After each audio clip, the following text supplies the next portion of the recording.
Hello everyone, welcome to the debut video of Talks with Manny, where I am your host Manny, and we'll be talking in today's video about the very first episode of Boruto.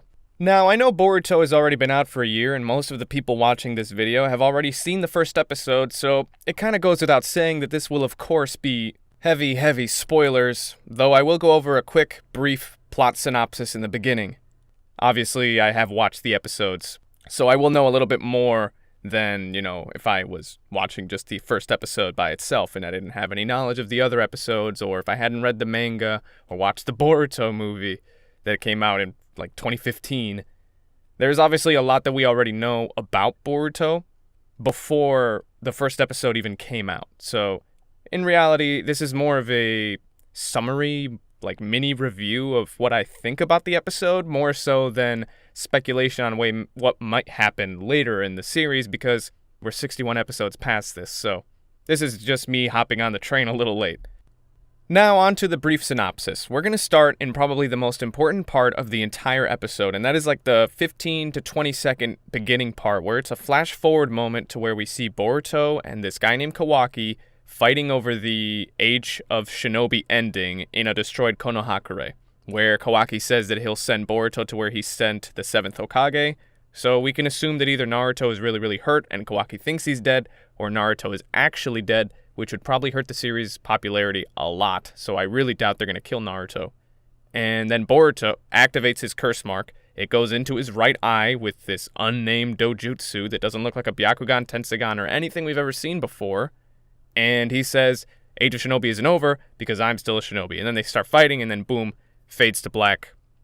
And then we get to see Boruto in the beginning of the episode, and he states that his story starts a few years back. So we can assume that this episode and all the episodes until we get to that exact point are just kind of flashbacks, and it seems Boruto is retelling his story, but we don't really know to whom. It might be to us, the viewer, which would probably be the actual way it is, or it could be to an undiscovered important cast member that asks him this question, and he's, answering it in the form of every other episode that we see up until that point, which would be kind of cool, but I don't know. I feel like it's just to us, the viewer, specifically.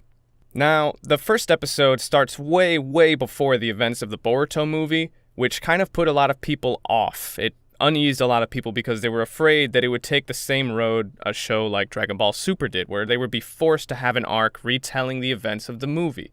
So they try to circumvent that by starting so far behind the events of the movie, but we can all just assume eventually they will of course have to go over the events of the movie, and minor spoiler I guess, currently we're on episode 62 and we're about halfway into the events of the Boruto movie, so they've already done this.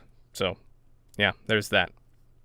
Okay, now we can move on to pretty much the beef of the entire episode, which is mostly a slice of life episode. We just get to see Boruto's era of Konohakure. We get to see the trains, the modern architecture, the basic modern appliances, minus the camera because I was in the original Naruto for some reason.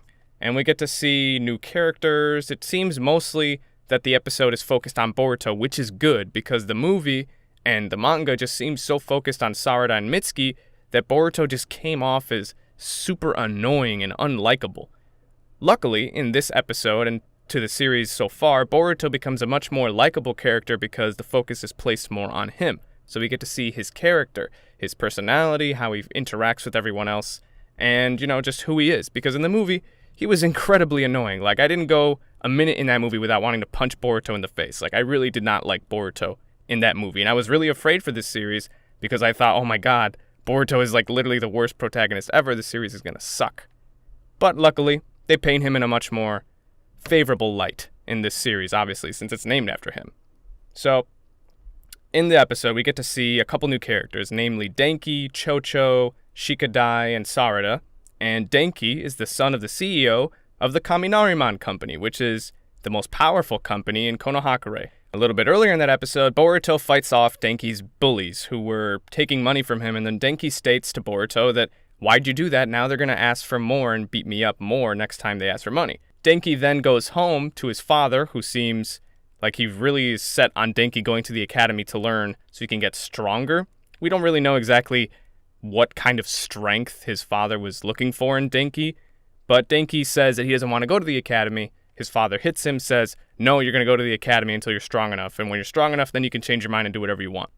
Shortly after this, Denki is attacked by a strange purple chakra in the form of a snake the night before the academy's entrance ceremony, changing his personality.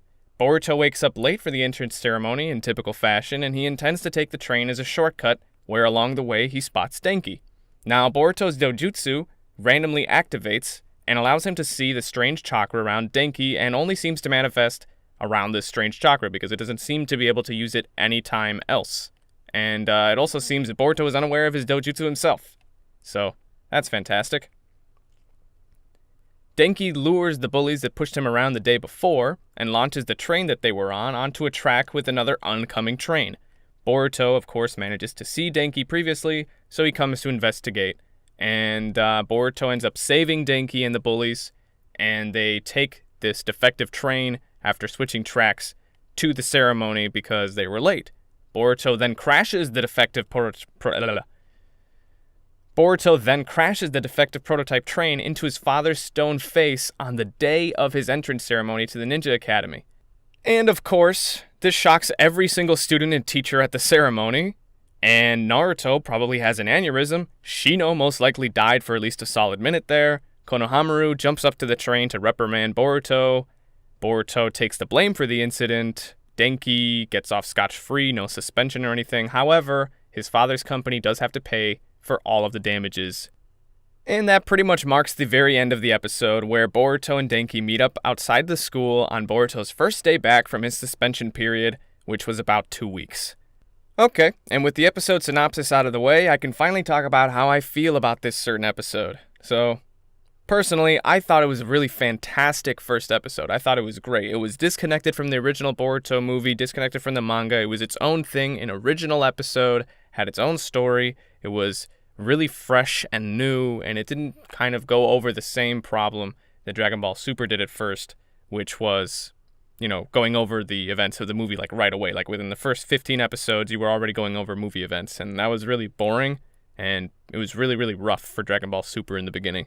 So I'm glad Boruto is taking a little bit of a step back, going back in time, building up the characters, giving them some more meat, giving the characters a little bit more life, because you get to actually see, the characters instead of just, oh, these are this character, this is this character, they're his teammates, Chunin exam, You get to see a lot more of those characters and their relationships with each other, which is nice. I think it's really good that they started like way back here. I personally find it really, really nice.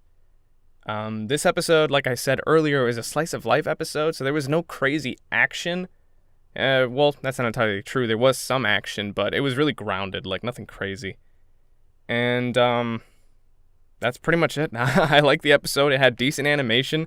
I'm not going to say that it had amazing writing because it is the first episode, but I thought the writing and direction of the episode was actually really good. I thought it was pretty solid. I was really happy with it. I was like, this is a really nice episode.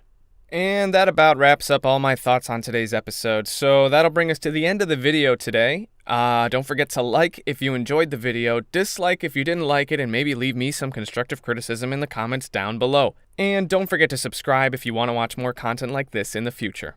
Alright, that's all for today, guys. Peace out.